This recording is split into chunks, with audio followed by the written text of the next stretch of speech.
वाला है कांग्रेस के संगठन में, भारतीय जनता पार्टी के संगठन में, या सत्ता यानी सरकार में।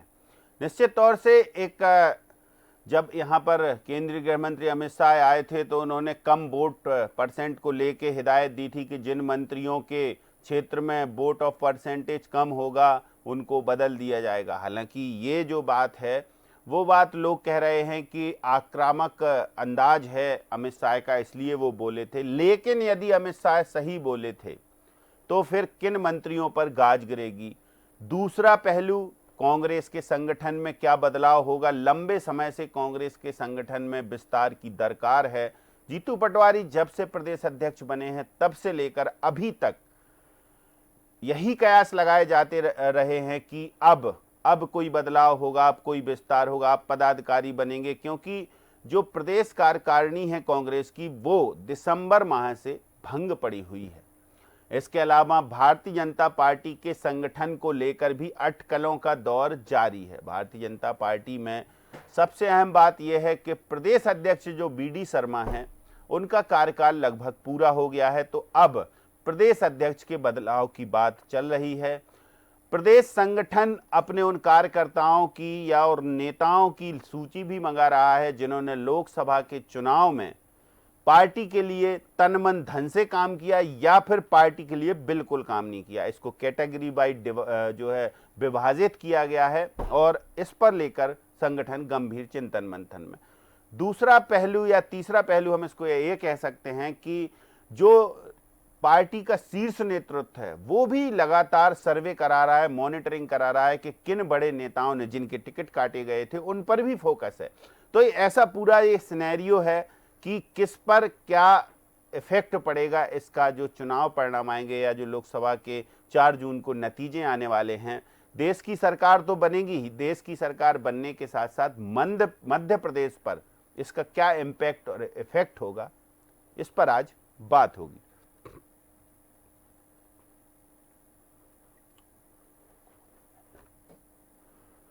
तो सबसे अहम बात यही है कि आखिर क्या बदलाव होने वाला है मध्य प्रदेश में। खासकर पूरा जो फोकस है वो हम मध्य प्रदेश पर रखेंगे, क्योंकि 4 जून को तो पूरे देश के नतीजे आएंगे, लेकिन 4 जून को परिणाम के साथ क्या इफेक्ट और इम्पैक्ट मध्य प्रदेश पर होगा, भाजपा के संगठन के लिहाज से, भाजपा की मध्य प्रदेश की सरकार के लिहाज से, कांग्रेस संगठन के लिहाज से। हमारे साथ कुछ खास मेहमान जुड़े हुए हैं, परिचय पहले आपसे कराते हैं। स्टूडियो में मौजूद हैं रवि अवस्थी जी जो हमारे पॉलिटिकल एडिटर हैं, गुंजन चौकसे जी बीजेपी से प्रवक्ता हैं हमारे साथ जुड़ी हुई हैं, राजकुमार उपाध्याय जी कांग्रेस से हमारे साथ जुड़े हुए हैं।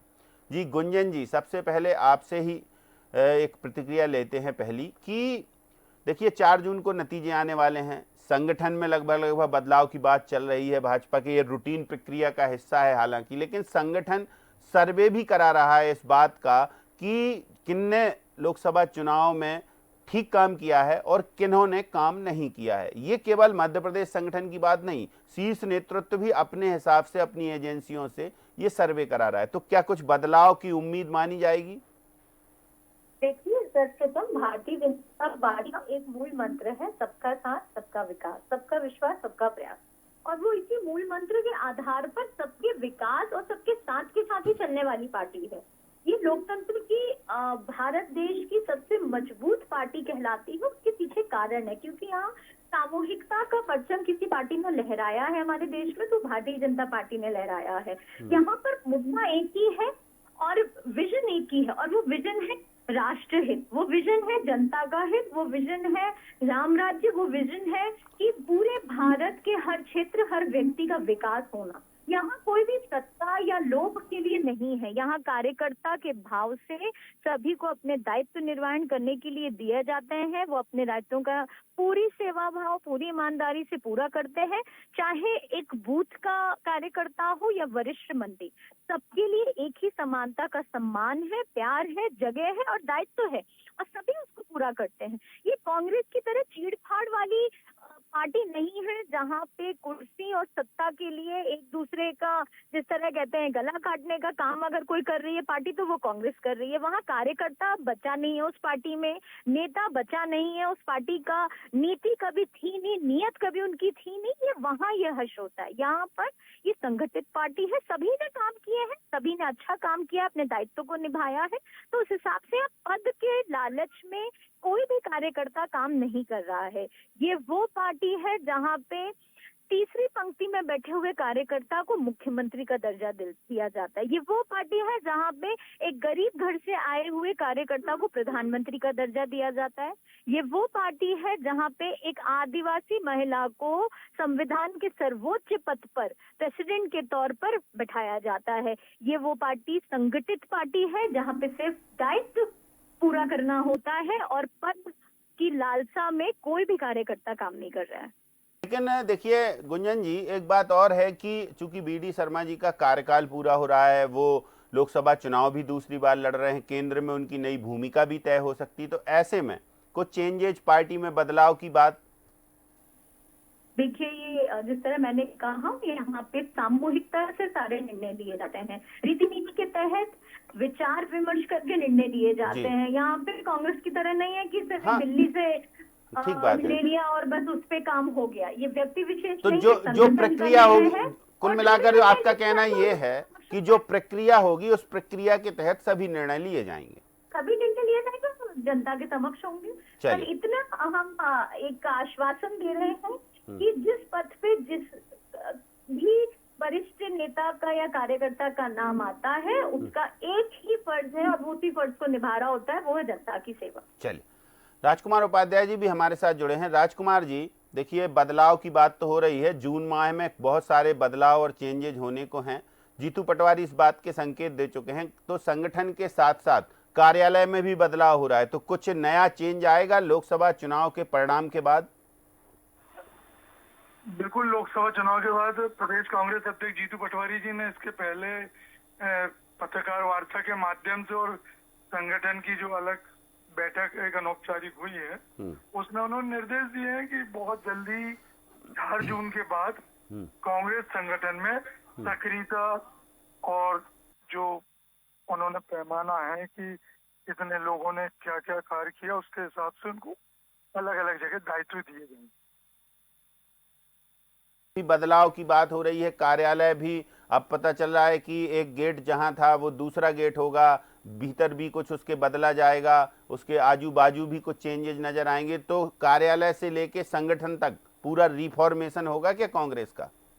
देखिए, कार्यालय का तो अभी मुझे इतनी अभी जानकारी शायद मेरे संदर्भ में नहीं है, परंतु संगठनात्मक जरूर उन्होंने ये संकेत दे चुके हैं अध्यक्ष जी ने कि दायित्व जो जिसकी उपयोगिता जहां पर कार्यकर्ता की रहेगी संगठन में, उनको सभी को वहां पर दायित्व के साथ, पदों के साथ बूथ लेवल से लेके मंडलम, सेक्टर, नगर, ब्लॉक और जिला स्तर पर, प्रदेश स्तर पर संगठन में समायोजित किया जाएगा।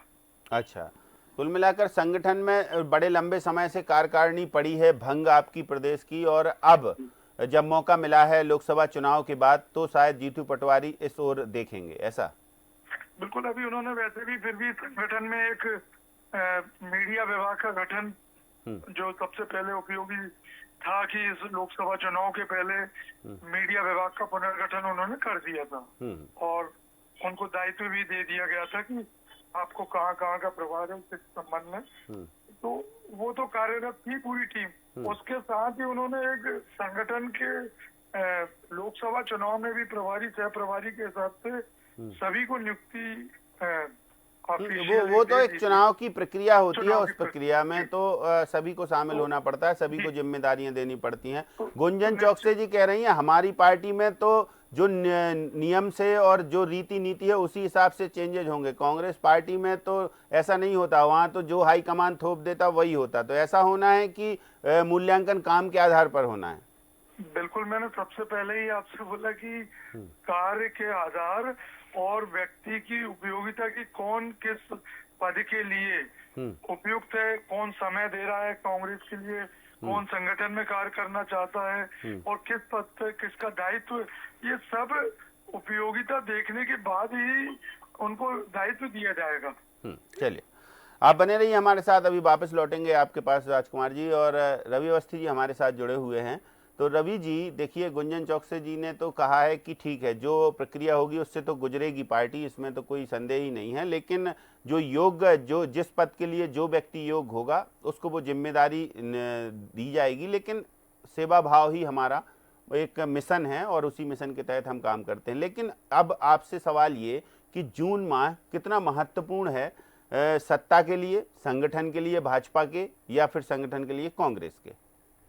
देखिए महेंद्र जी, अगर केवल शुरुआत बीजेपी से करें तो जो मौजूदा प्रदेश अध्यक्ष है बीडी शर्मा, उनका कार्यकाल हालांकि जो 3 साल की परंपरा है उसके लिहाज से कोई लिखित कानून तो है नहीं, उनका कार्यकाल जो है पिछले साल जुलाई में पूरा हो गया था और वो फिलहाल एक्सटेंशन यानी एक तरीके से देखा कि कोई बदलाव नहीं हुआ है, यानी कि उनको अतिरिक्त अवसर दिया गया। और आप देखिए कि एक शुभंकर के तौर पर वो पार्टी के लिए पूरे मजबूती के साथ उन्होंने काम भी किया है और पार्टी को भी मजबूत बनाया। एक विधानसभा चुनाव के नतीजे हमने देख लिए, लोकसभा के भी आने वाले।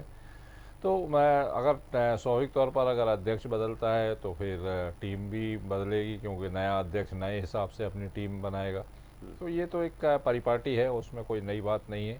और हो भी सकता है कि फिर दूसरा कार्यकाल जैसे नड्डा जी को मिला, इनको भी पूरा टाइम और मिल जाए कुछ भी, क्योंकि देखिए बीजेपी तो हमेशा चौंकाने वाले फैसले लेती रही, लेकिन ज़्यादा संभावना यही नज़र आती है कि कुछ फेरबदल होगा। और जहाँ तक सरकार की बात है तो देखिए सरकार में भी स्वाभाविक तौर पर हालांकि 31 मंत्री हैं, 31 सदस्यीय मंत्रिमंडल है, 4 जगह खाली है, और जिस तरीके से कांग्रेस के बड़े नेताओं की आमद मध्य प्रदेश बीजेपी में हुई है, उसको देखते हुए ये माना जा रहा है, संभावित है कि हो सकता है 2-3 नए चेहरे जो हैं वो इसमें शामिल हो जाएं।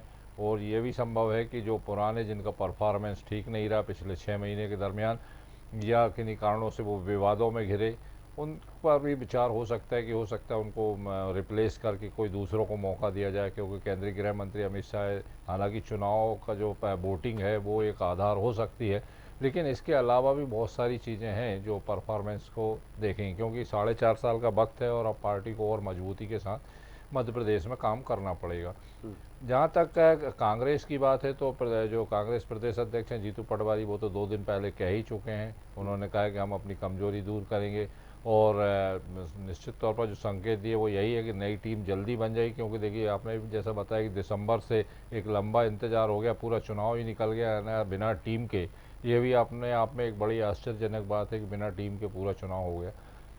तो अब तो ज़रूरत है, क्योंकि अगर जो संगठन को मजबूत करना है तो आपको कोई एक वर्किंग प्लान तो लेकर आना पड़ेगा, और अगर आप नहीं लाते हैं केवल वास्तु दोष दूर करने के भरोसे में रहते हैं तो फिर तो आप समझ सकते हैं कि क्या हालत होना है। मुझे लगता है लेकिन जल्दी कुछ निश्चित तौर पर कांग्रेस में भी बड़ा बदलाव नज़र देखने में आएगा। चल गुंजन जी, देखिए संगठन की बात आपसे की, अब थोड़ा सरकार की बात करेंगे कि सरकार में जब यहाँ पर लोकसभा चुनाव की कैंपेनिंग में दूसरे चरण के, जब पहले चरण का मतदान हो गया था तब दूसरे चरण में केंद्रीय गृह मंत्री अमित शाह आए थे और वो बोल के गए थे कि देखिए जो वोटिंग परसेंटेज है वो मंत्रियों को उन्होंने सख्त हिदायत दी थी, ये आपके संज्ञान में होगा।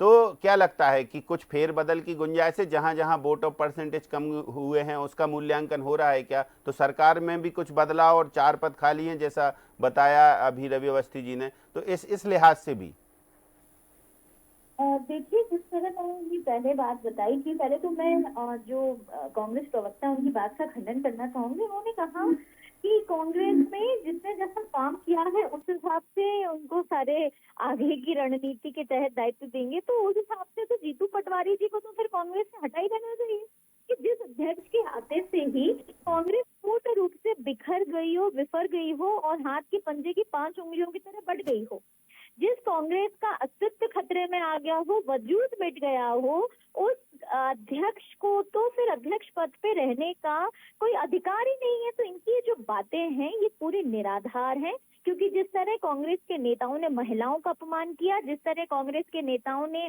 सनातन का अपमान किया, जिस तरह कांग्रेस के नेताओं ने आदिवासी समाज का अपमान किया और तुष्टीकरण की राजनीति, विभाजन की राजनीति हमारे भारत देश में की है, उस हिसाब से तो कांग्रेस के आज नेताओं का दायित्व पूर्ण रूप से मिट चुका है और इनका अस्तित्व मिट चुका है। अब दूसरी बात आपने जो पूछा, देखिए ये भारतीय जनता पार्टी की यही ताकत है कि यहाँ हमने देखा कि जिस तरह प्यार जनता का, समर्थन जनता का मिला है भारतीय जनता पार्टी को, तो वो जो योगदान रहा है वो हर एक कार्यकर्ता का रहा है।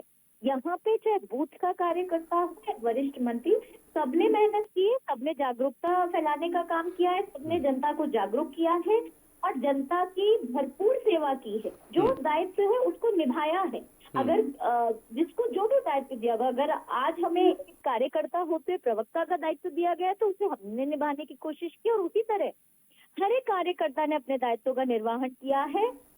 और देश में अगर भारतीय जनता पार्टी मजबूत है तो उसके पीछे कारण यही है, यहाँ पे कोई सत्ता के लोभ में और कुर्सी के लालच में नहीं है। ठीक, चलिए दूसरी बात ये कि देखिए कांग्रेस के कार्यालय का भी कायाकल्प हो रहा, वास्तु दोष खोजा जा रहा है उस कार्यालय में, इस पर कुछ कहेंगी आप?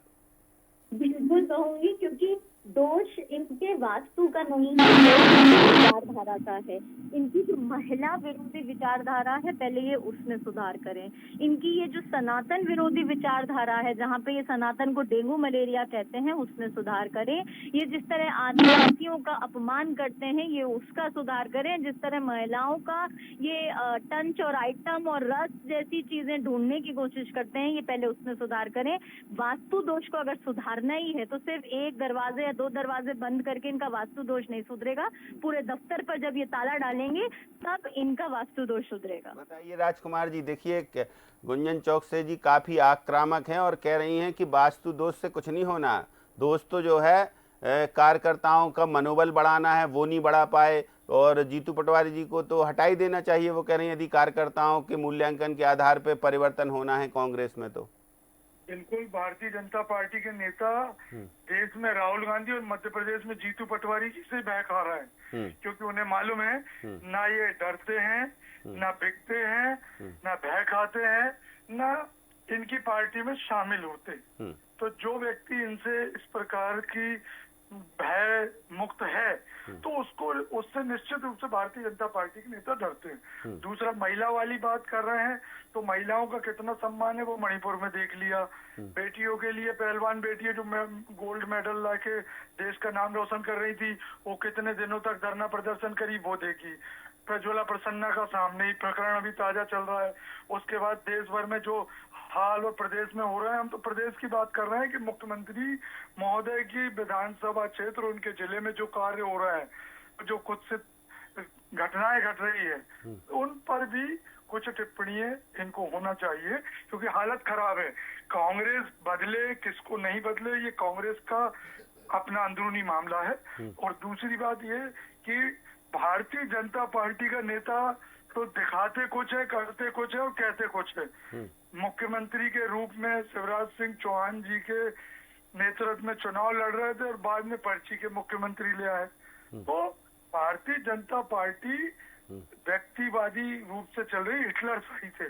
कांग्रेस में तो नीचे के बूथ लेवल के कार्यकर्ताओं को भी राष्ट्रीय अध्यक्ष बना दिया और एक बूथ लेवल के निचले कार्यकर्ता, जमीनी कार्यकर्ता को प्रदेश कांग्रेस अध्यक्ष बना दिया। तो निश्चित रूप से मुझ जैसे छोटे कार्यकर्ता को प्रदेश कांग्रेस प्रवक्ता के रूप में स्थान मिला कि आप जब कार्य करेंगे तो पार्टी आपको सिरोधार करेगी, पार्टी आपको महत्व देगी, आपको दायित्व देगी। और जहां तक बात होती धर्म और कर्म की, तो भारतीय जनता पार्टी धर्म का व्यापार करती है।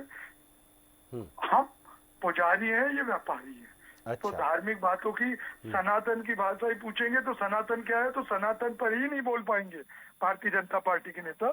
तो ये बोलना बस कि ये धर्म का अपमान और धार्मिक बात नहीं, आप तो मुद्दे की बात करेंगे, महंगाई के लिए क्या करेंगे, बेरोजगारी के लिए क्या करेंगे, किसानों के लिए क्या करेंगे, इन मुद्दों पर बात होना चाहिए। राजकुमार जी, देखिए, भारतीय जनता पार्टी के संगठन में भी बदलाव की अटकलें हैं, सरकार के में भी कुछ चेंजेस की बातें सामने आ रही हैं कि लोकसभा चुनाव के रिजल्ट आ जाएंगे तो होगा, इस पर कुछ कहेंगे? बिल्कुल, उनके तो राष्ट्रीय नेतृत्व में बोल गए कि जिनके यहाँ मतदान कम होगा, एक अप्रत्यक्ष रूप से वो तो धमकी या बिल्कुल लाल झंडी दिखा गए हैं कि जिनका मतदान प्रतिशत कम होगा वो अपने आप को अलग रख दें। तो उनको तो निश्चित रूप से संगठन और सत्ता में इनकी आवाज नहीं निकल पाएगी, क्योंकि जो व्यक्ति वहां बोल के गए हैं उनके केंद्रीय नेतृत्व के, वो बड़े सर्वे सर्वा है। वो अगर जिसको चाहेंगे बढ़ा देंगे और जिसको चाहेंगे घर बैठा देंगे। तो ये भारतीय जनता पार्टी तो अब बिल्कुल हिटलरशाही पर चल रही है, तानाशाही पे। तो निश्चित रूप से ये कोई भी व्यक्ति नीचे से ऊपर तक उनके आवाज में बोल नहीं पाएगा, ना उनके खिलाफ बोल सकता भारतीय जनता पार्टी। एक भी बता दीजिए कि किसी को जिसको बैठा दिया उन्होंने घर या जिसको पद से हटा दिया, वो एक व्यक्ति आवाज नहीं उठा पाता। लेकिन कांग्रेस एक ऐसी पार्टी है, लोकतांत्रिक दल, कि जो हमेशा बोलने में, करने में और बात करके खुले पक्ष रखने में हमेशा अपने कार्यकर्ताओं की आवाज सुनती है, अपने नेताओं की आवाज सुनती है। जी, गुंजन चौकसे जी, देखिए राजकुमार जी ने कहा है कि वो तो हटना तय है, वो तो पहले से ही तय हो गया है। देखिए, इनकी बातें उतनी ही निराधार हैं जितना का कांग्रेस पार्टी का अस्तित्व, क्योंकि इनके पास जनता के लिए कोई करने को काम नहीं बचा। इनने जिस तरह अपमान पे अपमान करते चले जा रहे हैं इनके नेता, इनका वजूद नहीं बचा, अस्तित्व नहीं बचा, नीति नहीं बची, नियति नहीं। ये क्या हमारे लिए शिक्षा देने की बात कर रहे हैं? पहले अपने दामन में झांक कर देखिए। ये बात कर रहे थे इनके कार्यकर्ताओं को दायित्व दे दिया, 55 वर्ष राज्य किया है आपने। आप बताएं, आज भी आपकी पार्टी वही गांधी परिवार में उलझी हुई है, सोनिया गांधी जी, राहुल गांधी जी, प्रियंका गांधी जी में। आज भी अगर मध्य प्रदेश में बात कर लूं तो 45 वर्षों से छिंदवाड़ा सिर्फ कमलनाथ जी में उलझे हुए हैं, कमलनाथ जी या उनकी पत्नी या उनके बेटे, और ये कहते हैं कि इनने कार्यकर्ताओं को दायित्व देते हैं। ये परिवारवाद में उलझी हुई एक पार्टी है, जहां पर सिर्फ और सिर्फ एक ही परिवार में सत्ता और कुर्सी का फेर फेर करते रहते हैं। विधानसभा चुनाव में मैं इनसे सवाल कर लेती हूँ, दिग्विजय सिंह जी के यहाँ जब टिकट का वितरण हुआ था तो उनके भाई, भतीजे, बेटे, भांजे, दामाद, पूरे परिवार को टिकट दिया गया था, जैसे कि फ्री में टिकट बंटती है और पूरे परिवार ने उसमें लाइन लगा के ली हो। ये इनका चरित्र है। आप बताएं, एक ही परिवार के लोग सिर्फ सत्ता के लोभ में ये सिर्फ अदला बदली करते हैं टिकटों की। यहाँ अगर जनता का हित होता, जनता की सेवा होती, तो अपने कार्यकर्ता इस तरह आज भागकर पार्टी छोड़कर भारतीय जनता पार्टी में नहीं शामिल होते। इन्होंने जिस तरह कार्यकर्ताओं का कभी सम्मान नहीं किया, उन्हें दायित्व नहीं दिया, उन्हें कोई पद नहीं दिया, और हर कार्यकर्ताओं को सिर्फ और सिर्फ उन्होंने जिस तरह यूज किया। राधिका खेड़ा जी का बयान आप सबके सामने है, इनकी राष्ट्रीय प्रवक्ता ने जिस तरह रोकर बखान किया है इनकी करतूतों का, कैसे कमरे में बुला के उन्हें शराब पिलाई जाती थी, किस तरह उनका अपमान किया जाता था सिर्फ इस कारण से क्योंकि वो उन्होंने राम मंदिर के जो इन्होंने निमंत्रण कराया था उसका बहिष्कार करना उनको। भाजपा संगठन और सरकार में कोई बदलाव भविष्य में दिखाई दे रहा है आपको? होगा क्या जून माह में परिणाम आने के बाद लोकसभा के? देखिए, जिस तरह मैंने पहले कहा, ये विचार विमर्श करके जो रीति नीति के तहत, जो एक प्रक्रिया के तहत जो भी निर्णय लिया जाएगा, हर कार्यकर्ता को वो मंजूर होगा और कार्यकर्ता अपना दायित्व उसी निर्णय के हिसाब से।